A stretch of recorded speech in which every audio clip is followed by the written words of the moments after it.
তারা এখানে এসে আমাদের সকালে এসে গাছ টাছ কেটেছে। গাছ কাটার পর তখন আমাদের কিছু বেশি লোকজন ছিল না, একটু বাধা দিয়ে গেছে। বিএসএফ সাথে করে নিয়ে এখানে এসে যখন আমাদের লোক একটু করতে যাচ্ছে তখন ওরা প্রত্যেকটা হাতে ফায়ার এরিয়া করছে, ভয় দেখাচ্ছে।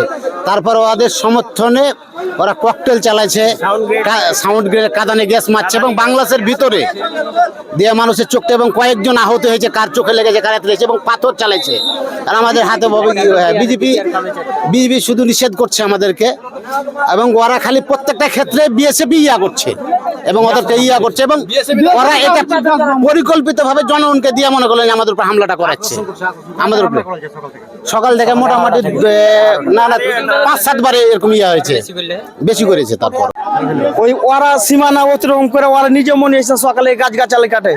বাংলাদেশের জনগণ আসতে লাগে বিএসএফ এর সাথে ওরা নিজে এত বম টম সবই চালে, টিএসএল মেসেল। আর বিজেপি আমরাকে লাগতে না, বিজেপি হটেছে যে আপনারা না, আমরাকে পিছনে থাকছে। বিএসএফ গ্যাস বম মারছে, নিজে আসছে। ওরা ওই দিক থেকে এসে ওরা এসে